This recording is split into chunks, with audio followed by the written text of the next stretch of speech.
Bueno amigos, seguimos con más del noticiero Primera Emisión y en esta parte de nuestro programa vamos a conversar con el doctor Gustavo Villasmil, él es vocal de la Sociedad Venezolana de Medicina Interna. Buenos días, doctor. Un gusto.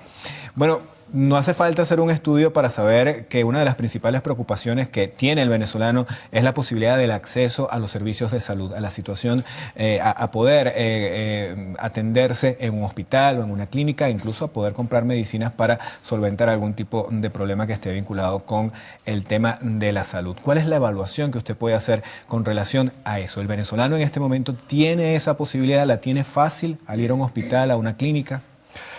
No, el venezolano está indefenso ante la eventualidad de una enfermedad.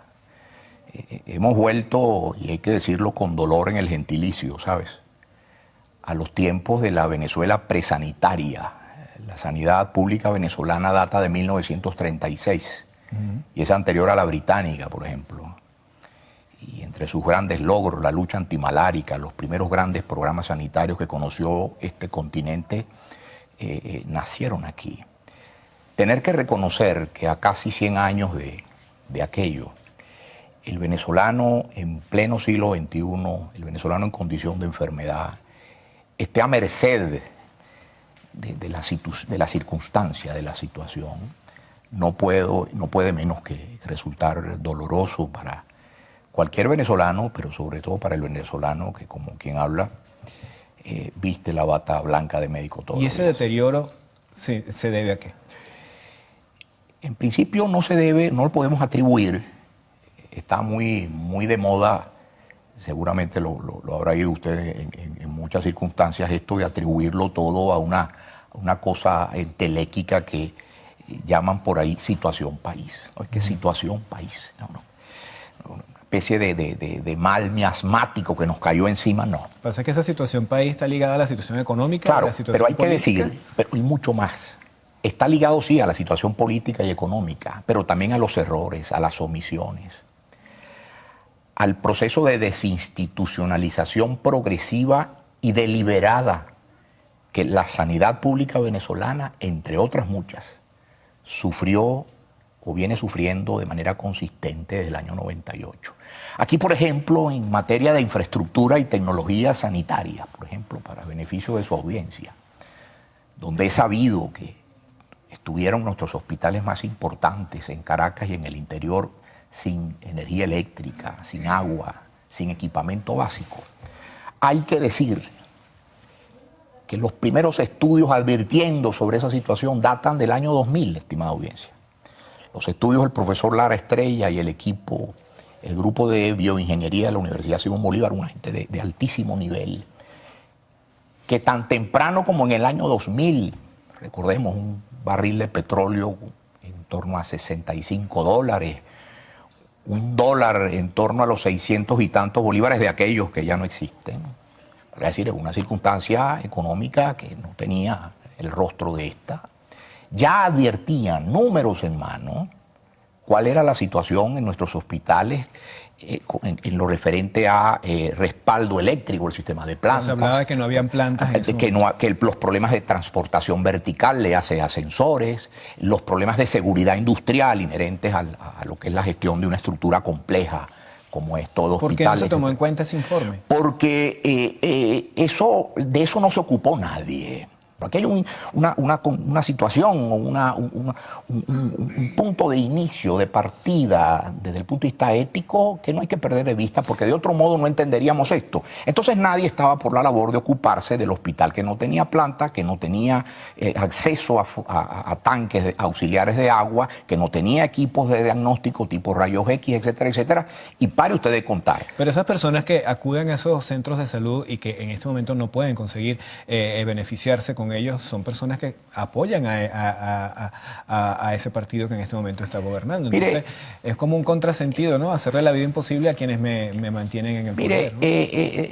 El que creía que aquí venía a resolvérsele finalmente, porque el problema sanitario venezolano, cuya expresión cruel actualmente estamos todos sufriendo, habría que situar sus orígenes a mediados de la década de los 70, siendo generosos, posiblemente antes. De manera que no es algo nuevo ni sobrevenido. Pero si alguna capacidad de respuesta residual le quedaba, eso se acabó a partir entre el año 2000 y el año 2004 con el avenimiento de la infausta misión Barrio Adentro, que después de 34.000 millones de dólares erogados, mire usted en la situación que nos ha dejado. Esa es una de las principales banderas del gobierno cuando se habla de nadie, aquí están los números, y el número no tiene alma, el número es contundente. ¿Quién contesta esos números desde el régimen? Nadie. Porque los resultados de esta gestión calamitosa e inatenta a su deber técnico, médico, ético, están a la vista, han sido expuestos, han sido incluso tabulados por nuestro equipo, el equipo de Encuesta Nacional de Hospitales, UCB, y a eso tampoco el gobierno ha reportado. Tenemos que hacer una pausa. Seguimos conversando en la próxima parte con el doctor Gustavo Villasmil, quien es un representante de la Sociedad Venezolana de Medicina Interna. Ya venimos.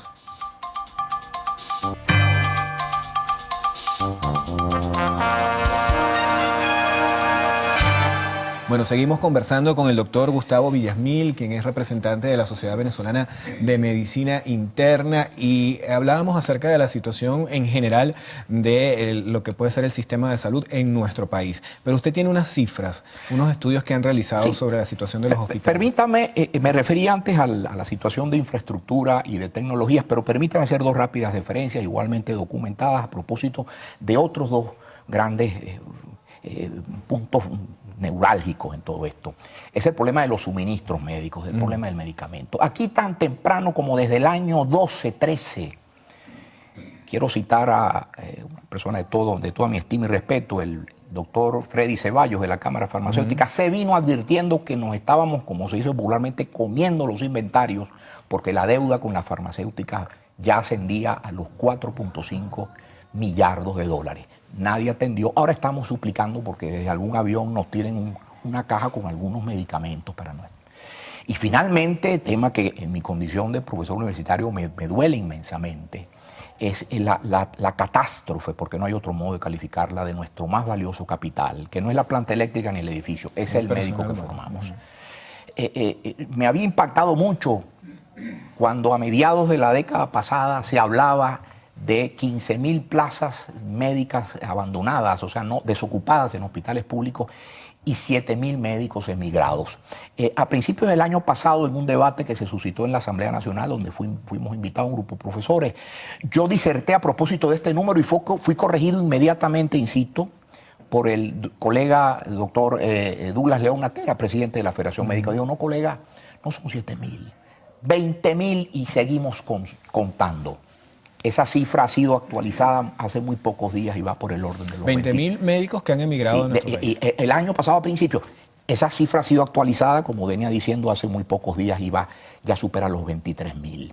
¿Por qué se va el médico venezolano y es exitoso en Chile, por ejemplo, o en España o en los Estados Unidos? Porque va a un mercado de trabajo que valora y remunera su único activo, que es lo que tiene entre los dos parietales, su formación y talento, mientras que en casa está sometido no solamente a salarios que no voy a mencionar aquí por respeto a su audiencia, sino además al improperio cotidiano e institucionalizado de quien en el fondo le desprecia. Entonces tiene usted que entre la tragedia en infraestructuras, en tecnologías, en suministros y en capital humano, sirven la mesa para el drama de la situación país en términos de salud. Antes de que entremos a las cifras, le hago preguntas relacionadas con el tema que usted viene desarrollando y esas plazas que se abren, esos 20.000 médicos, ¿hay la generación de relevo para cubrirlos? Hemos perdido, según estimaciones muy personales, el equivalente a 10 años de promociones médicas. Estamos hablando de estudiantes de medicina. Sí, es decir, de estudiantes que terminan su formación y finalmente se marchan. Si nosotros totalizamos eso, que es lo que es una promoción promedio de alguna de nuestras universidades autónomas, habremos perdido cerca de una década de formación de capital humano. Vaya usted a los hospitales interioranos, allá casi en la Antártida, en el Polo Sur chileno, y está lleno de colegas venezolanos muy jóvenes, en sus 30, menos de 40 años, que van a entregar lo mejor de su talento a un país que les acogió mejor. Bueno, yo creo que eso inscribe, como le venía diciendo, sirve la mesa de la catástrofe sanitaria venezolana, cuyos resultados están a la vista. Es Cuenta Nacional de Hospitales, equipo que coordina mi colega, el profesor Castro Méndez, del Instituto de Medicina Tropical de la UCB, lo ha dicho desde un espacio fuera de toda duda, como son los espacios de la Academia Nacional de Medicina. En febrero de este año estamos muy próximos a ofrecer a la opinión pública los resultados del segundo trimestre del año. Doy este dato, que además es conocido ya por la opinión pública porque está en el informe de la doctora Bachelet. Es un dato doloroso. 1.557 muertes en exceso en el grupo de hospitales encuestados que forman parte de una muestra estratificada de alcance nacional. Cuando digo muertes en exceso, son muertes que no deben ocurrir, que en medios institucionales debidamente equipados y dotados en cualquier otro país del mundo, o incluso en el nuestro, en otros tiempos, hubiese sido la de un paciente dado felizmente de alta. Ahora, ¿esas muertes es por falta de medicinas, por falta de equipos? Para los interesados, permítanme leer mis notas. 756 muertes atribuibles a trauma y 801 muertes atribuidas a cardiopatía isquémica aguda, valga decir, el espectro que va desde la angina de pecho, el infarto del miocardio y la muerte súbita. ¿Y esto por qué ocurre? Ocurre básicamente por dos grandes causas o grupos de causas. El no hay o el no funcionó.